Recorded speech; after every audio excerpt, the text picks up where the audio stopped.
રાજ્યના આરોગ્ય વિભાગના કર્મચારીઓને ચોક્કસની મુદ્દતની હડતાલને 11 દિવસ પૂરા થયા, પરંતુ રાજ્ય સરકારે તેમની માંગ હજુ સ્વીકારી નથી. ત્યારે આરોગ્ય કર્મીઓ 17 માર્ચથી હડતાલ પર ઉતર્યા છે. તો વિરોધ પ્રદર્શન કરી રહેલા આરોગ્ય કર્મચારીઓ પર આકરા પગલાં લેવાનું શરૂ કરાયું છે. તો મળતી માહિતી મુજબ સરકારે 21 સુધી વધુ આરોગ્ય કર્મચારીઓને છૂટા કરી દીધા છે. તેમ છતાં આરોગ્ય કર્મચારીઓ ડગ્યા નથી અને હજુ પણ વિરોધ કરવા માટે મક્કમ છે. ત્યારે બીજી તરફ સરકાર પણ તેમની માંગ ન સ્વીકારવા માટે મક્કમ હોય તેમ લાગી રહ્યું છે. તો એમ કેન પ્રકારે સરકાર આંદોલન અટકાવવાનો પ્રયાસ કરી રહી છે. તો આરોગ્ય કર્મચારીની માંગ સ્વીકારવી પડે તેવી સ્થિતિ સર્જાતા આરોગ્ય વિભાગે આરોગ્ય સેવાને રાતોરાત આવશ્યક સેવા ગણાવી આરોગ્ય કર્મચારી પર એસ્મા લાગુ કરી દીધો છે.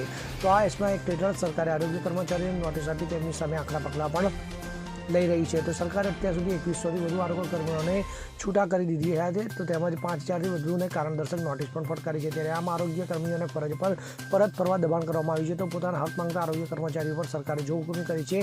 તેમ છતાંય આરોગ્ય કર્મચારીઓ અડગ રહ્યા છે. તો ગઈકાલે આરોગ્ય કર્મચારીઓ વેલણ થાળી લગાડીને વિરોધ નોંધાવ્યો હતો. તેમજ આરોગ્ય કર્મચારી સંઘે ચેતવણી આપી છે કે જો 2 દિવસમાં સરકાર વાટાઘાટો નહીં કરે તો રાજ્યભરમાં ઉગ્ર આંદોલન કરવામાં આવશે. Bureau report CN24 news. હવે જુઓ દેશ દુનિયાની તમામ ખબરો તમારી આંગળીના ટેરવે.